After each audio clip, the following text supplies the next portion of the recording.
Mabuti at inosenteng nilalang si Satanas. May makikita ka ba sa Biblia na sinaktan at pinatay si Satanas tulad ng ginawa ng Diyos na patayin sa lunod ang sanlibutan? Ang lagay pa pala ngayon, ang Diyos ang masama at si Satanas ang mabuti. Si Satanas pa ngayon ang dapat kawaan at ang Diyos ay kamuhian. Lagi nyo nalang binabato yung pagbaha sa panahon ni Noah.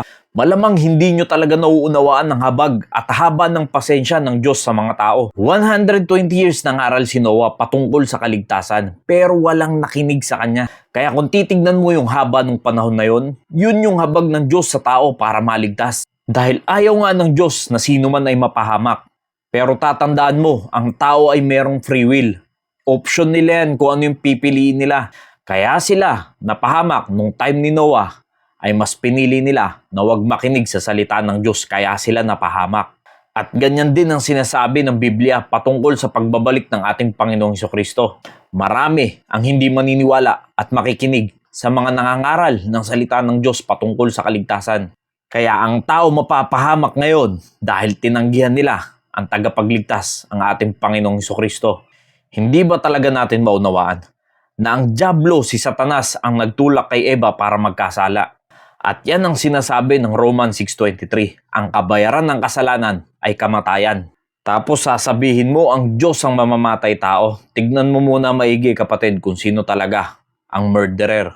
Ye are of your father the devil, and the lust of your father you will do. He was a murderer from the beginning, and abode not in the truth, because there is no truth in him. When he speaketh a lie, he speaketh of his own, for he is a liar and the father of it. Siya ay mamamatay tao, buhat pa nung una. At siya ay hindi nananatili sa katotohanan dahil walang katotohanan sa kanya. At siya ang ama ng kasinungalingan.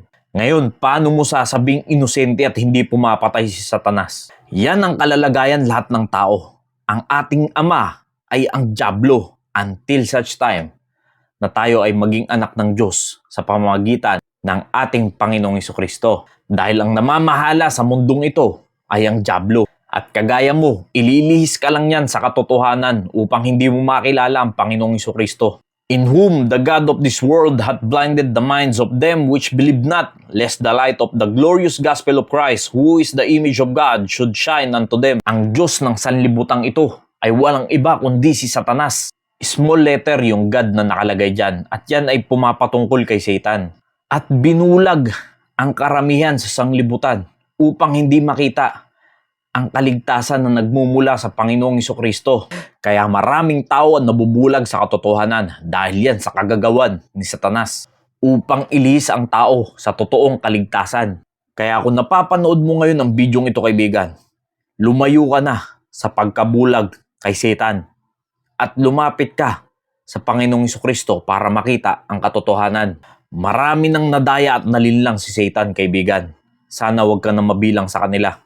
And Satan stood up against Israel and provoked David to number Israel. Ito yung time na nagkasala si David sa Panginoon dahil sa pagbilang niya sa Israel. Pero ang totoo niyan, siya ay nadaya ni Satanas. At hindi lang yan, nangyari din yan kay Peter. Kaya kung makikita nyo mga kapatid, ang dyablo ay hindi nagbibiro. Kahit na mananampalataya ay aatakihin yan. Lalo pa yung totoong gumagampan sa ministeryo ng Panginoon. Kaya kung kaya niyang dayain ang mga believers, lalo pa ang mga unbelievers. Kaya kapatid, kung may pagkakataon ka pa ngayon, kilalanin mo na ang Panginoong Hesukristo, sumampalataya ka sa Kanya, at talikuran ang mga gawi na hindi ka nais-nais sa harapan ng Diyos. May pagkakataon ka pa ngayon para maligtas. Bukas hindi mo na alam kung anong mangyayari. Kaya huwag ka na magpadaya sa dyablo. Maraming salamat po and God bless you all.